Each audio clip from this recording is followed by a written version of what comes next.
In this lecture, we are going to look at Hispanic American culture. And unfortunately, just due to the time constraints of the class, this will be the only week we spend on this culture. And what we're going to focus on this is even just this idea of what does Hispanic American culture mean? When I say that, what are we talking about? And that's part of the problem with this identity. It's really not even a true identity. We're taking people from Latin based countries and we are putting them all together into one group, which robs many people of their actual identity. And that's what I want you to keep in mind as we look at this section. And we're going to look at this struggle through the works of individuals such as Gloria Anzalda and briefly Frida Kahlo. I had you read the selection How to Tame a Wild Tongue by Gloria Anzalda. This was written in 1987. It was part of her larger work, La Fortuna. And what happens, what you're going to see here is we're looking at themes of finding their own identity. And Gloria Anzalda is looking at what's called Chicano or Chicana culture. The term Chicano was originally used by both Mexicans and Americans to refer to individuals who were mixed, Mexican Americans of the lower classes. By 1960s, though, the term was then re-embraced by this culture, the Chicana culture, as a point of pride. It was saying, well, there's nothing wrong with us just because we're mixed, and so we're going to take this and we're going to accept that as our identity. By 1987, two more terms were added, Chicana, which means Mexican American women, and mestiza. Mestiza refers to a mixed race, and this was describing a Chicana woman who were especially concerned with the heritage that was both Mexican and Native American. Anzalda emerged as a pioneer in both the writing and study of Chicana literature. She was born to ranchers in Jesus Maria of the Valley, Texas. She earned her bachelor's from Pan American University in 1969 and her master's from the University of Texas in Austin in 1973.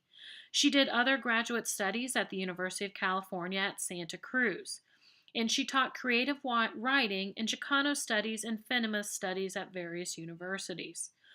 Her goal was to help introduce young readers to important figures in Chicana culture, but to also help reshape how Chicano women were seen. And she said there was either a duality. They were either seen as the virgin or the whore. And she said in Mexican culture, there tends to be three main representations of women.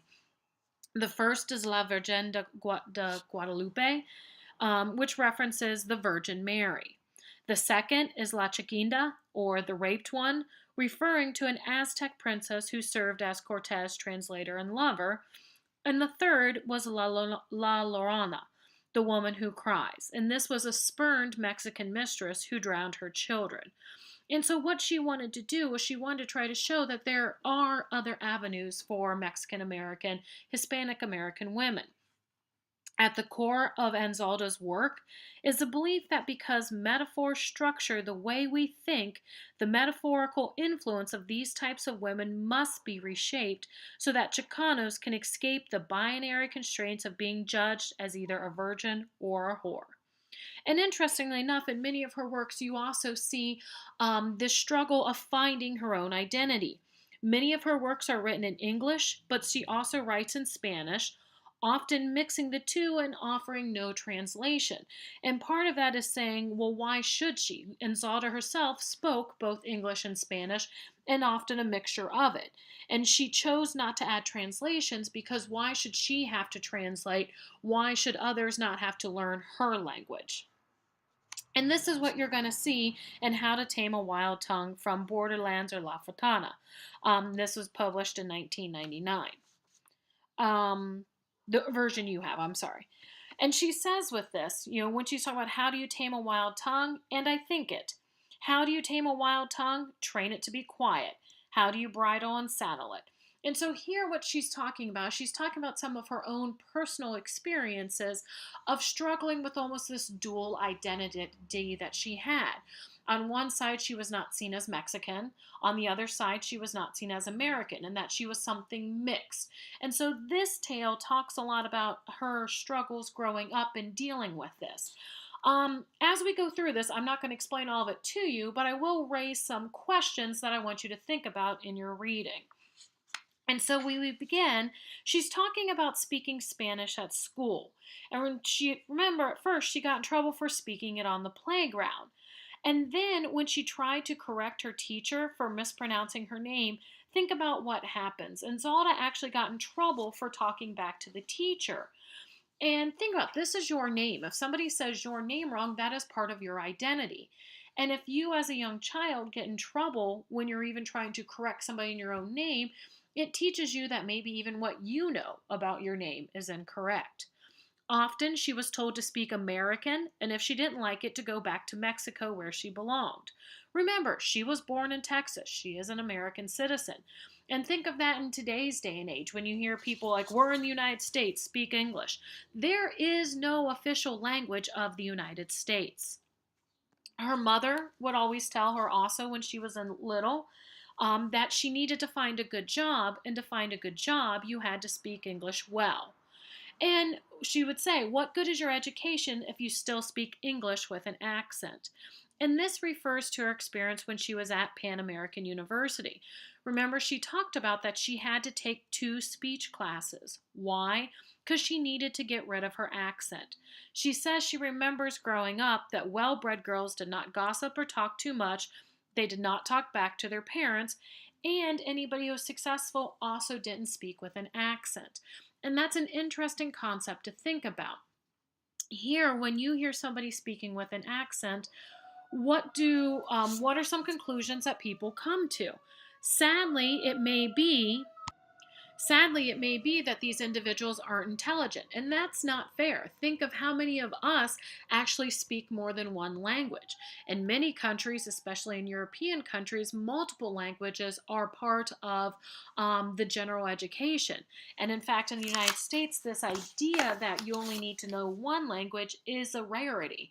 Those who speak multiple languages have a different level and skill set than others. Yet when you speak one language maybe at more of an elementary level or not quite as fluent, you're often looked down as being dumb or less intellectual. Again, in Zalda was very shocked when she thinks about the roles of women. She says she had never heard the term nosotros before, which is the feminine form of we in Spanish, that it was always nosotros, which is the male form. And she said she was very shocked when she heard it, because that women, she thought, didn't even have an identity. They were only identified as the masculine we. And she said of this, they were robbed of being female because of masculine plural. And so this nosotros made it so that these women actually had a group identity. She also talks about those who spoke just the Spanish language claimed that those who are now speaking English are mutilating the language. And she had that same thing when she was speaking English. She was told she was not speaking correct English.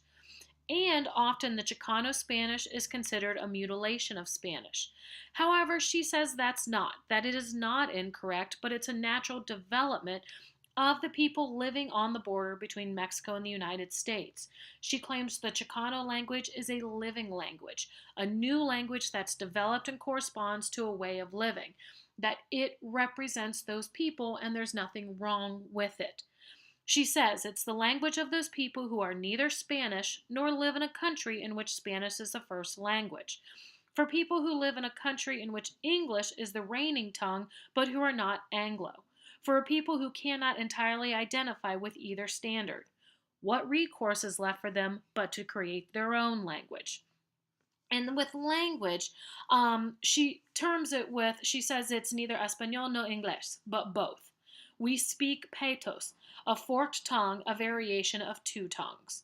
And she claims the language needed to develop to help these people form their own distinct identity. And again, she calls this language their homeland. And what does she mean by this? This is something I want you to think about. What does she mean by saying that the language was their homeland? And then she talks about, on page 2707, she talks about this idea of poco, P-O-C-H-O.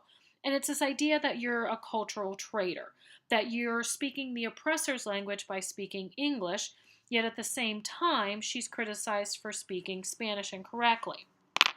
And then as we go through the reading, things I want you to also think about. This idea of linguistic terrorism. And she says that they are looked at as foul-mouthed, the deficient Spanish, and claims that linguistically they're orphans. And so they grew up believing they spoke poor Spanish or they spoke poor English. And then different things I want you to think about as you go along. She talks about this idea of how language is kept alive. And think about that. Latin is what we consider a dead language. It's because it's no longer spoken. It's not the tongue of any group of people. And so to keep the Chicano language alive, it needs to be spoken. And then she claims, if you want to really hurt me, talk badly about my language. Why? Because she claims she is her language. Until I can take pride in my language, I cannot take pride in myself. Why? Because how we speak, right? We grow up, we learn to speak listening to others, listening to those we grow up with. And to try to deny that or to say that is wrong is in some way fundamentally saying that we ourselves are wrong. Okay? All right, other things that she talks about here that I want you to look at. She talks about writings, and think about that first time she felt that Chicanos really existed as a people. And this was when she read her language in print in a novel. Also, the movies, going to see the movies with her family. And she said at once she has a feeling of homecoming and alienation from this. And I want you to think about that idea. And then also the music, listening to the corridos. These were songs of love and death, usually from the Texas-Mexican borderland, usually about Mexican heroes who do valiant deeds against the Anglo oppressors. And with these, she said she had a sense of shame that she was listening to them, but then she also found that she didn't want to stop. And then even this idea of food, the food and smell. I mean, and think about this. She said with this identified her homeland. And think about it. When you've been away from home for a while, or if you've moved away, when you go back home, what's one of the first things you want to do? Usually you want your favorite meal, right? And then think of home. Think of the smells of home. And what do you think of? Probably it has something to do with the food. And the food we eat when we're home, right? It's this different sense of identity. Because what is home? Home is this place where we feel we belong, where we can be our true selves. And again, that goes with this idea of identity.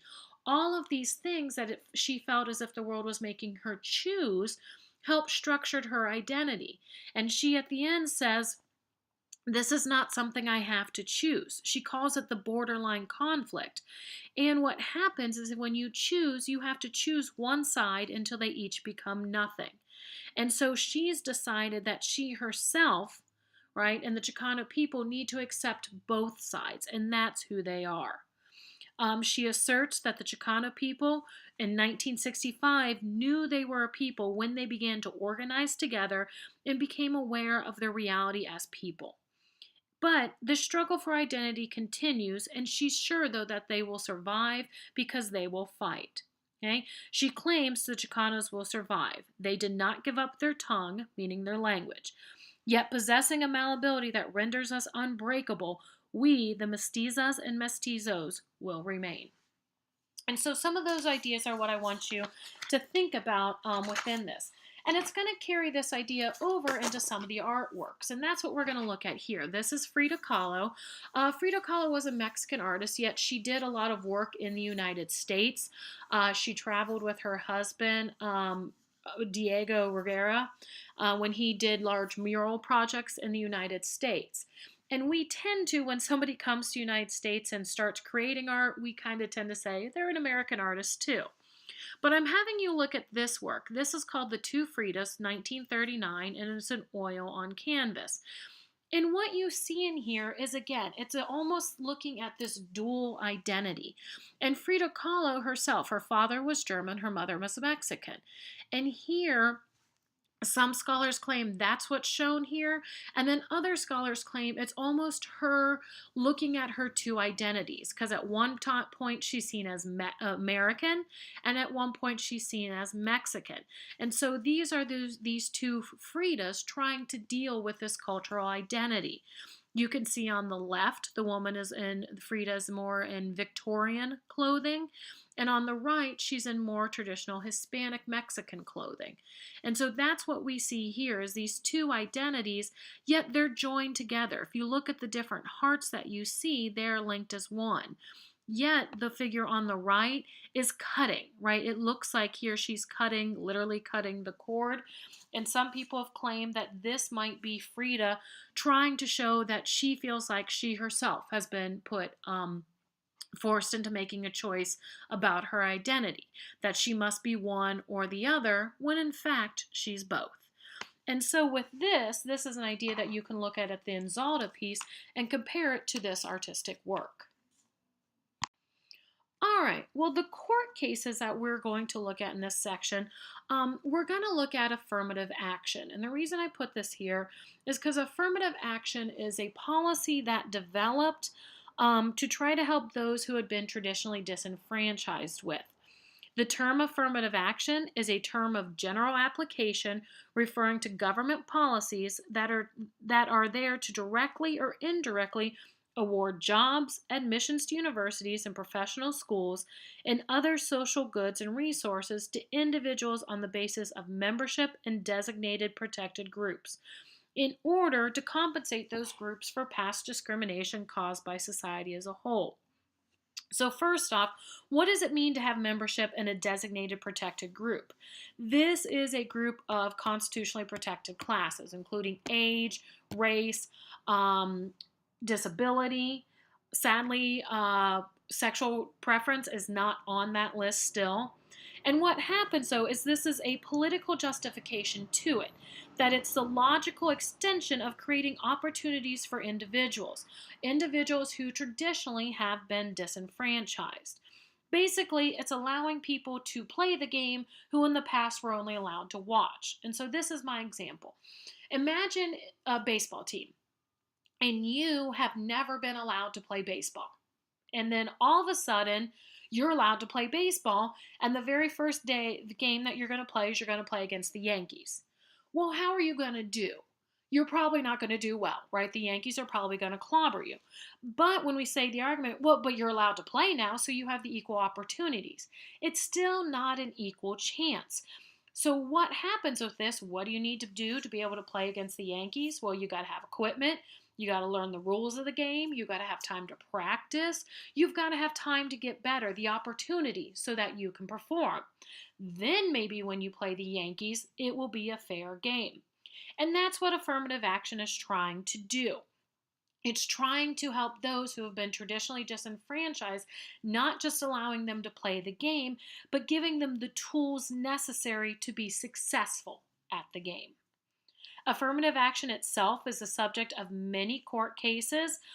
These are actions that are usually based on racial and ethnic considerations.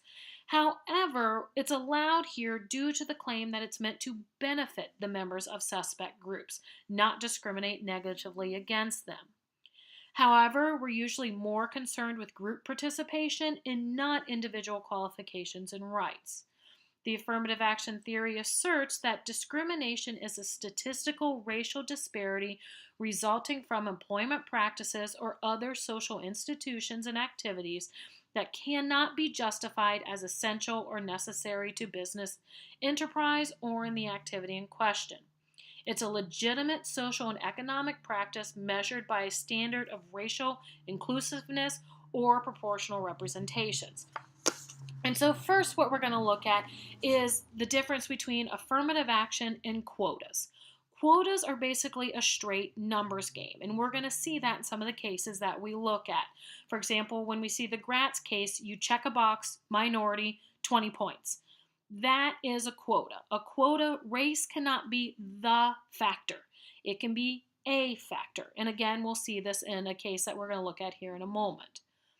So your readings from the People's History of the Supreme Court. Part of what you're reading this week is truly a Pandora's Box, is the title of the chapter. Well, for those of you who aren't familiar with the Pandora's Box myth, what this was Pandora was the first woman. She was created by Zeus, and she was sent to Earth. With her, she brought a box that Zeus ordered her to never open. And the world at this point was a wonderful place, right? Everyone was happy, everyone got along. Well, soon her curiosity got the best of her. And what do we do when we're told not to look into something? We peek. And that's what she did. She looked into the box. And then all of a sudden, painful death, suffering, disease, plague, jealousy, hatred, envy, and crime all escaped the box before she could shut the lid. And this myth is seen to explain how evil came to be in the world. Now remember this because we're going to come back to it near the end of our lecture today. So now let's talk more about affirmative action historically. In the late 1960s, affirmative action programs in education began to be adopted. Why? The goal was to increase the number of underrepresented minorities in colleges and professional schools. And so again, the goal with this is good. We want those who have traditionally not been able to get into these schools to get into them, right? The motivation behind these is to increase minority enrollment. But the problem was some set quotas for precise numbers. However, it worked. More African American and Hispanic students were admitted, but it also began to raise questions about the quality of these students. Affirmative action claimed there was more to look at than just grades and test scores. Basically, those had been that were at disadvantages would not have as high as test scores and as high as grades because they probably weren't able to go to the best schools. And that's what traditionally kept happening. The students who were able to go to the best schools, got the best education, highest grades, highest test scores, they would be the one who got into the schools. And what happens? Those who weren't able to ever get into the schools continued on that same path. And that's when affirmative action developed. Affirmative action is the idea that there's more to look at than just test scores and grades. Then in the 1960s, this is marked with white backlash against affirmative action, claiming reverse discrimination, that the 14th Amendment and Title VI of the Civil Rights Act of 1964 worked for white men, barring discrimination on the ground of race and color. And what this idea, remember this idea is our Constitution is colorblind. This was Harlan's dissent in Plessy versus Ferguson. And what would happen in this backlash is you would have white men saying, look, you can't look at, if we can't look at this race to keep somebody out, you can't look at my race to keep me out either. And that takes us to cases such as the Regents of University of California v. Bakke. This was argued October 12, 1977 and decided June 28, 1978, a vote of 5-4. Powell wrote for the court, Brennan, White, Marshall, and Blackmun concurring in part and dissenting in part, Stevens, Berger, Stewart, and Rehnquist concurring in part, dissenting in part. What does that mean? It means none of them agreed on all of it. So let's look at some background. Alan Bakke was 33 years old. He was a former Marine. He was an aerospace engineer with NASA, and he applied to medical school at the University of California. Obviously, smart guy. He works for NASA. He was rejected twice in 1973 and in 1974. He had a GPA of 3.46, and he placed 97th, 96th, and 94th percentiles on his MCATs. The University of California at this time, there were 100 places into the medical school, 100 spots. And each year they reserved 16 of those 100 places for what they called disadvantaged members of racial minorities. And they called these task force seats. And they were filled, these task force seats were filled through a completely separate admissions process, meaning you had to be a minority to even be considered for one of these 16 seats. Bakke's GPA was higher than all but one of those admitted to the task force positions, and the average test scores of those in the task force seats were the 46th, 24th, and 35th percentile. Bakke sued, claiming this was a racial quota that violated the 14th Amendment equal protection rights. He said that he had been rejected on account of his race as a Caucasian and not for reasons applicable to persons of every race. Bakke won his case, and the California Supreme Court upheld the ruling, but the state court stayed its order. basically saying Bakke would not be able to attend the school and possibly the case would become moot. The regents then asked the United States Supreme Court to review the case. So now, before the Supreme Court, would they make a colorblind decision like Justice Harlan claimed in his dissent in Plessy versus Ferguson? The regents claimed they had a compelling state interest to increase the number of minority doctors in California. The school saw that leaving 16 spaces for the task force seats was a reasonable way to achieve the goal of educating more minority doctors. So again, their reasoning behind it is a good reasoning, right? We want to support this idea of, yes, we want more minorities to get an education. Well, Archibald Cox for the University of California avoided the question quota and kept saying this was a goal. Reynold Colvin argued for Bakke, and he claimed the numbers are unimportant. And he says it's the principle of keeping a man out because of his race that's important. So what happens is that the court split and they would not compromise. At first we had 4 and 4 on each side with Powell in the middle. Powell suggested giving both sides what they wanted. He said, let's allow Bakke into school and replace the quota system by allowing UC Davis to give minority applicants a plus in the admissions process. So the Supreme Court declared the quotas were unconstitutional, that it was a strict numbers game, that when you excluded 16 spots just because of a race, that was a quota, that's unconstitutional. However, they also said the Constitution allows race-conscious admissions programs designed to benefit minorities. So therefore, race cannot be the deciding factor or the only factor, but it can be a factor. So Justice Powell took 8 months to write the decision, basically because he had to write 2 opinions. So 5 justices, Powell, Stevens, Berger, Stewart, and Rehnquist, all sided on striking down the quota system and establishing classification based on race and ethnic background. Powell cited, in his decision, he cited the Hirabatsi and Korematsu cases, saying that racial and ethnic distinctions of any sort are inherently suspect and thus call for the most exacting judicial examination. That discrimination against members of the white majority could not pass the strict scrutiny test, and so Powell echoed the words of Justice Bradley in the 1883 civil rights cases that stated the 14th Amendment did not make African Americans a special favorite of the law, and that they could not advantage the one group directly over the others. So those 16 spots that shut out people of a certain race, that could not be allowed because it made people of minority the special subjects. So at this point, Brennan, Marshall, White, and Blackmun now joined the decision, and the other 4 left it. So what happens now? Powell asserted that race may be deemed a plus in a particular applicant's file to be counted along with grades and test scores. So race can be taken into account, but it cannot be the decisive factor. Also, they stated other factors could include exceptional personal talents, unique work or service experience, leadership potential, maturity, demonstrated compassion, history of overcoming disadvantage, ability to communicate with the poor, and other qualities deemed important to make good doctors.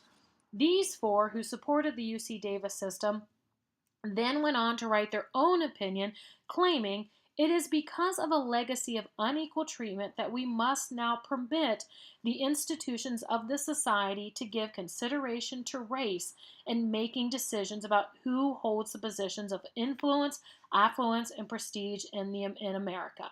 And that was stated by Justice Thurgood Marshall. Claimed that the color blindness could lead to masking the reality that many are created equal, but in reality have been treated as inferior both by the law and their fellow citizens. Justice Blackmun stated, in order to get beyond racism, we must first take into account race. There is no other way. And in order to treat some persons equally, we must treat them differently. We cannot, we dare not let the 14th Amendment perpetuate racial supremacy. And so what he's trying to say here is, yes, we want our Constitution to be colorblind, But since it wasn't for so long, certain people have been disadvantaged against. And we can't treat it as colorblind until everybody is truly equal, right? You can't play the Yankees until you've had the opportunity to practice the game. And that's the idea here with affirmative action. And so with this idea of affirmative action, it's that race can be looked at as a factor. Why? Think of it this way. It's almost to correct a past wrong. And then once everybody is equal on the playing field, then and only then can we try to say our Constitution can truly be colorblind. Bakke himself was admitted and he graduated in 1982 and he practiced medicine in Minnesota. After the case in 1995, the University of California Regents decided to remove any plus factor and adopt a complete colorblind policy. Under this, the number of Black and Hispanic students dropped by more than half. And remember, the University of California is the nation's largest public university system. In 1998, at the University of California Davis Medical School of first-year students, there were only 5 African American and 3 Hispanic students. In that same year at the University of Berkeley Law School, there were no African American students admitted. So again, we're going to continue. Should race ever matter? And this takes us to the Gratz and Grutter cases. What happens in these cases? In 1990, the University of Michigan admissions policy for undergraduate school awarded points in certain admissions criteria, so grades, standardized testing, and so on. The more points you got, the greater chance you had of getting into school. Well, what happens is for being a member of a certain minority or racial group, you got 20 extra points. And then anybody who with over 100 points was automatically admitted. So what happens? You check the box saying you're minority, automatic 20 points. You check the box saying that you're Caucasian, no points. Well, the goal of this, again, it's a goal that we are trying to emphasize. They wanted to increase the diversity of its student population. At the same time, the University of Michigan Law School also wanted to create more diversity in its student body, but they did not use the point system. Instead, they looked at grades, tests, recommendations, and so on, and then also considered if the applicant would increase diversity, race, ethnicity, geographic, and even economic.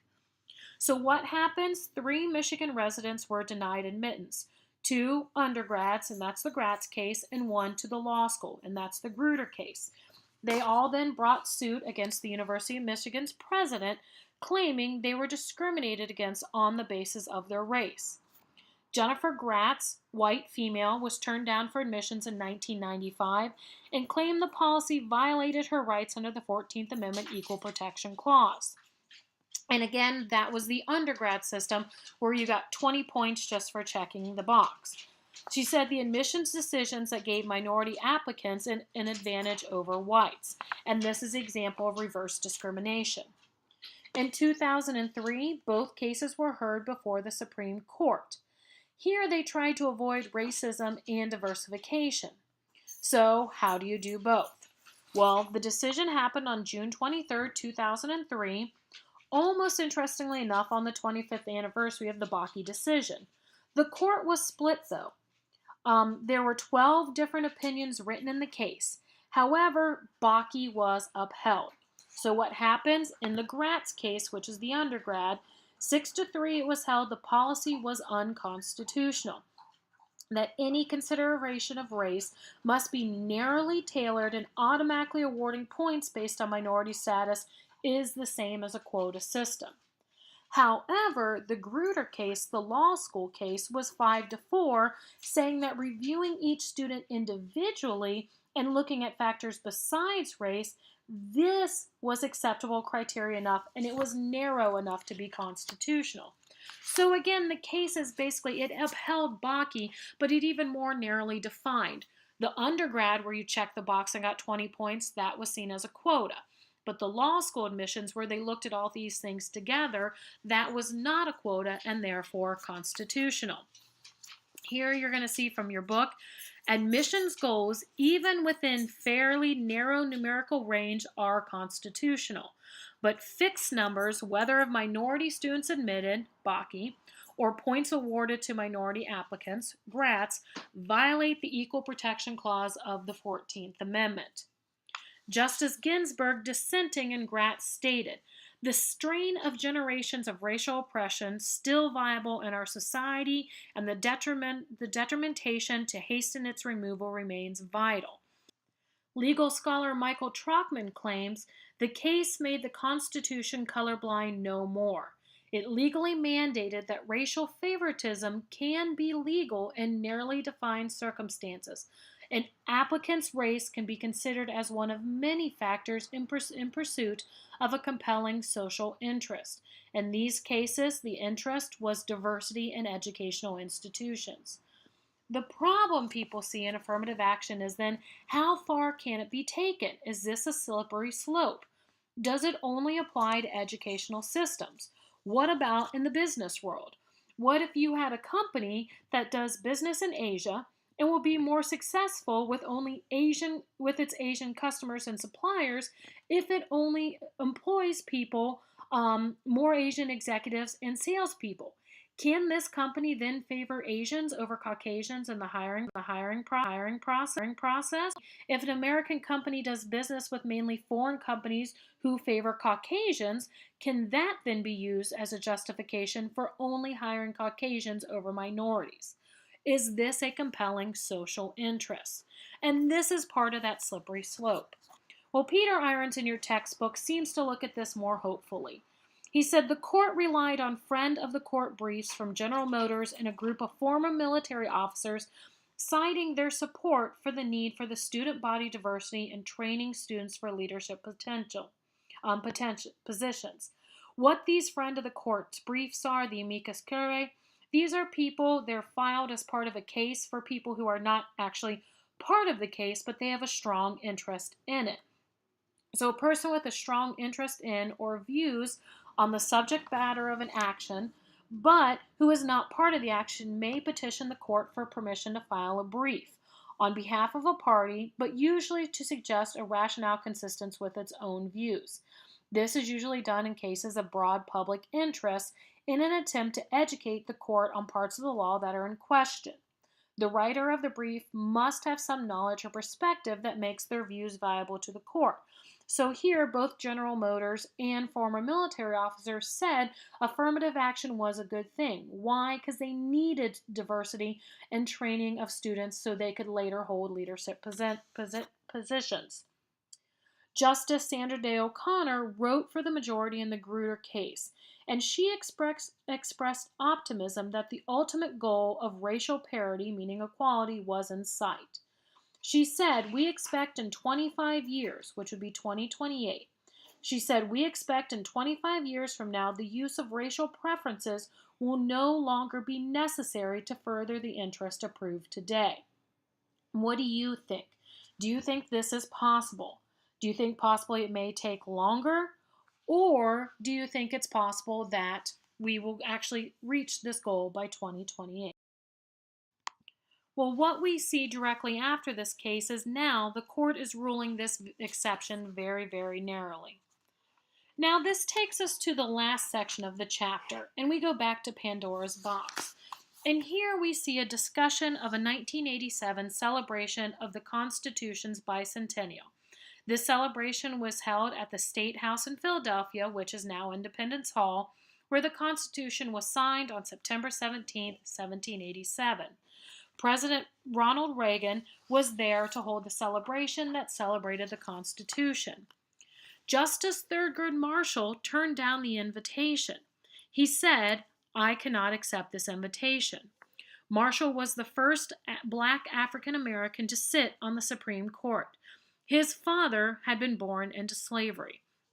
And Marshall claimed the compromises made in the Philadelphia Convention laid the foundation for the tragic events that were to follow. And he's directly referencing the Three-Fifths Compromise.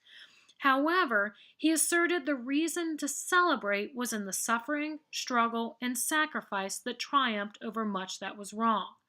He states the true miracle was not in the birth of the Constitution, but its life. A life nurtured through 2 turbulent centuries of our own making and embodying much good fortune that was not. And again, he shows with this, the battle is not over, as many of these cases have shown. We've seen Supreme Court cases that have defended rights, only later to uphold laws that seem to diminish them. 1954, we read about Brown versus the Board of Education that desegregated schools. Yet by 1974, city plans to reduce segregation, the court held the new plans could not cross school district boundaries, basically keeping and reinforcing segregation. By 1987, white flight to the suburbs in the north left mainly African American and Hispanic students in poorly funded city schools. In 1973, Roe v. Wade held criminal abortion laws violated the Constitution. Yet in 1980, the court upheld a congressional ban on Medicaid funding for abortions, meaning many poor women could not afford to end unwanted pregnancy. And then today, we're seeing a drive to defund Planned Parenthood based on the idea that Planned Parenthood mainly does abortions, when in fact we know this is untrue and a very, very small percentage of what they do actually goes to this, and no federal funding goes towards abortions that are performed at Planned Parenthood. In 1965, the court in Griswold held the Constitution protected a right to privacy in the marital bedroom between a man and a woman. However, in 1986, court held that the homosexuals in the same bedroom were not afforded these protections and faced criminal penalties for acts that straight couples were not prosecuted for. Yet we see in Windsor, which we'll look at next week, that under the Defense of Marriage Act, which denied homosexual couples, same-sex couples, the right to marriage, in Windsor, we see the court changes that mind and overrules it, declares it unconstitutional. But that within this, all of this going back and forth, that's the genius of the Constitution and the importance of the role of the court. So when we look at this, right, we started the chapter out talking about Pandora's box, that when she opened this box, everything bad in the world came out. Well, when she closed it, there was one thing that was left. And the only thing that remained in the box was hope. And that's what we have. We've seen the court and the system allow room for change. We've seen the court get things very, very wrong, yet we've also seen them later go back and correct it. So no matter what happens, that's what we have to hold on to, is that the genius of the Constitution and the system is that it can always change. And so that's what we have. We have hope. And that's what Peter Irons, the author of your book, is reminding you in this chapter, that no matter what happens, there is always hope left.